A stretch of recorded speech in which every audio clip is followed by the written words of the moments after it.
generally, we were both the youngest guys in the room. Thank you. Thank you very much.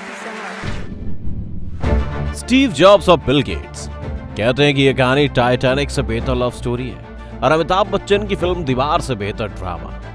इसमें प्यार है, धोखा है, कानूनी दावपेच है और एक लेगेसी है।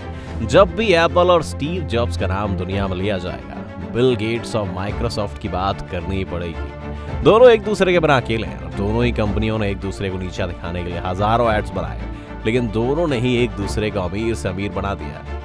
आइए देखते हैं कि कैसे एप्पल और स्टीव जॉब के सबसे विश्वसनीय और अच्छे दोस्त बिल गेट्स ने उन्हें धोखा दिया, और जब एप्पल का दिवालिया निकल गया तब कैसे बिल गेट्स ही अपने पुराने दोस्त की मदद करने के लिए आगे आए। वीडियो शुरू होने से पहले चैनल को सब्सक्राइब करना और बेल आइकन दबाना ना भूलें। एप्पल एक कंप्यूटर कंपनी हुआ करती थी और माइक्रोसॉफ्ट सॉफ्टवेयर बनाती थी। एप्पल कंप्यूटर्स ने एप्पल वन के साथ मार्केट में एंट्री की, जिसने एप्पल को मार्केट में अच्छी शुरुआत दी। ये कंप्यूटर स्टीव जॉब्स नहीं, स्टीव वॉजनिक ने बनाए थे। वॉजनिक स्टीव जॉब्स के साथ ही थे। स्टीव जॉब्स को ना कंप्यूटर बनाने आते थे ना ही कोडिंग, वो सिर्फ बिजनेस करना जानते थे। एप्पल ने उसी के बाद एप्पल II लॉन्च किया, जो कि बहुत ही अलग और उस वक्त के हिसाब से भविष्य का कंप्यूटर लगता था। लेकिन सिर्फ एक दिक्कत थी, एप्पल II एक फिक्स्ड पॉइंट कंप्यूटर था, ना कि फ्लोटिंग पॉइंट। इसकी डिटेल में नहीं जाएंगे, बस इतना ही समझ लीजिए कि फिक्स्ड पॉइंट कंप्यूटर से आप बहुत बड़े बड़े नंबर्स को नहीं प्रोसेस कर सकते। पर तब तक कंप्यूटर्स का इस्तेमाल बिजनेस में शुरू हो गया था, इसीलिए बिजनेस सेक्टर्स में ऐसे कंप्यूटर्स की जरूरत थी जो फ्लोटिंग पॉइंट कंप्यूटेशन करते हो। इस प्रॉब्लम का समाधान ढूंढते हुए स्टीव जॉब्स पहुंचे एक 22 साल के लड़के के पास। वो लड़का जिसने 19 साल की उम्र में अपनी कंपनी शुरू करने के लिए हार्वर्ड जैसा कॉलेज छोड़ दिया था। ये थे बिल गेट्स, जिन्होंने स्टीव वॉजनिक के साथ मिलकर एप्पल II को इम्प्रूव किया और एप्पल II देखते ही देखते मार्केट पर छा गया। ये इतना सक्सेस था कि अगले 5 साल तक हर 4 महीने में एप्पल का रेवेन्यू दोगुना होता रहा। एप्पल की सेल $7,75,000 से $11,80,00,000 हो गई। एक छोटे गैराज से शुरू हुई कंपनी अब IBM जैसों का मुकाबला करने लगी थी। इसके बाद स्टीव जॉब्स को मैकिन्टॉश कंप्यूटर बनाने का आइडिया आया और उन्होंने एप्पल के अलावा सिर्फ बिल गेट्स की कंपनी माइक्रोसॉफ्ट को इस पर काम करने की इजाजत दी। जो कंप्यूटर आप आज इस्तेमाल कर रहे हैं, उसका पहला स्वरूप मैकिन्टॉश ही था। इसमें माउस और कीबोर्ड दोनों थे, जो उस वक्त के लिए बड़ी बात थी, और साथ ही इसमें ग्राफिकल यूजर इंटरफेस या GUI था। अब GUI क्या है? आज जो कंप्यूटर आप देखते हैं उसमें आइकॉन या बटन होते हैं जिन्हें आप क्लिक कर सकते हैं, पर उससे पहले तक जितने भी कंप्यूटर्स आते थे वो कैरेक्टर बेस्ड यूजर इंटरफेस पर काम करते थे। यानी आपको कंप्यूटर से कुछ भी काम लेना है तो आपको टाइप करके कंप्यूटर को बताना पड़ेगा, और आप सीधा इंग्लिश में टाइप नहीं कर सकते। आपको कंप्यूटर की भाषा और कमांड की जानकारी होनी जरूरी थी। स्टीव जॉब्स का मैकिन्टॉश कंप्यूटर आम आदमी के लिए बना था, जिसमें पेंट, वर्ड, एक्सेल जैसी चीजें शामिल थी। माइक्रोसॉफ्ट का काम मैकिन्टॉश में एप्स बनाने का था। माइक्रोसॉफ्ट ऑफिस के ज्यादातर ऐप सबसे पहले एप्पल के इसी कंप्यूटर के लिए बने थे। कहते हैं कि एक वक्त पर स्टीव जॉब्स के साथ माइक्रोसॉफ्ट का तनाव तब बढ़ना शुरू हुआ जब स्टीव जॉब्स ने अपने ऑपरेटिंग सिस्टम को बाकी कंपनियों को लाइसेंस करने से मना कर दिया।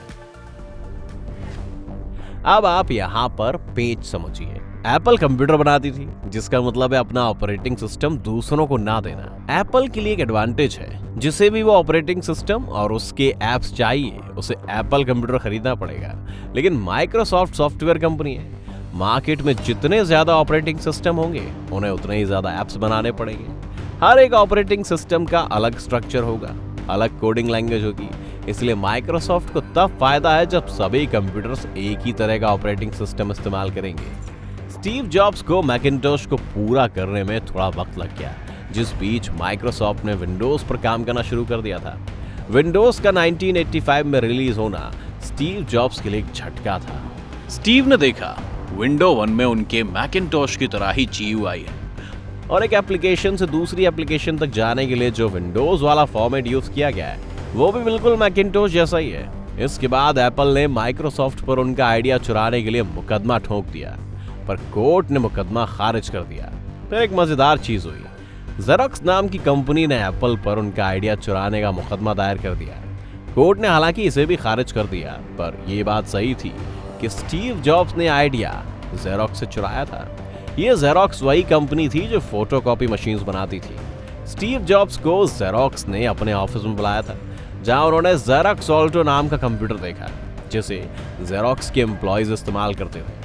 जेरोक्स को नहीं पता था कि उनके पास दुनिया बदलने वाली टेक्नोलॉजी है, पर जॉब्स ने भांप लिया और मैकिन्टोश पर काम करना शुरू कर दिया। इस एक झगड़े के बाद माइक्रोसॉफ्ट एप्पल से अलग हो गया और स्टीव जॉब्स को अब तक उनकी बनाई कंपनी से बाहर निकाल दिया गया था। अगले कुछ साल तक विंडोज एक के बाद एक नए वर्जन्स लाता रहा और दुनिया में सबसे ज्यादा इस्तेमाल होने वाला ऑपरेटिंग सिस्टम बन गया। एक वक्त था जब विंडोज का मार्केट शेयर 93% तक पहुंच गया था और स्टीव जॉब्स को निकालने के बाद एप्पल लगातार लॉस में चल रहा था। उन्हें क्यों निकाला गया, ये एक लंबी कहानी है, पर 1997 में मजबूर होकर एप्पल ने स्टीव जॉब्स की बनाई हुई नई कंपनी नेक्स्ट को खरीद लिया और स्टीव जॉब्स को वापस से एप्पल का सीईओ बना दिया। स्टीव जॉब्स तो लौट गए, लेकिन एप्पल की हालत बहुत खराब थी। उनकी वैल्यूएशन इस वक्त महज $4 बिलियन थी और उन्होंने पिछले ही साल $1 बिलियन का नुकसान सहा। एप्पल को बचाने के लिए स्टीव जॉब्स ने एप्पल की एनुअल मीटिंग में अपना आखिरी कार्ड खेला। उन्होंने दुनिया को बताया कि वो अब बाहरी कंपनीज की मदद लेने जा रहे हैं और उनमें से सबसे पहली कंपनी थी माइक्रोसॉफ्ट। इसके तुरंत बाद स्क्रीन पर बिल गेट्स दिखने लगे। 12 साल की कड़वी लड़ाई के बाद बिल गेट्स और स्टीव जॉब्स साथ आए थे। बिल गेट्स ने एप्पल में $150 मिलियन का निवेश किया।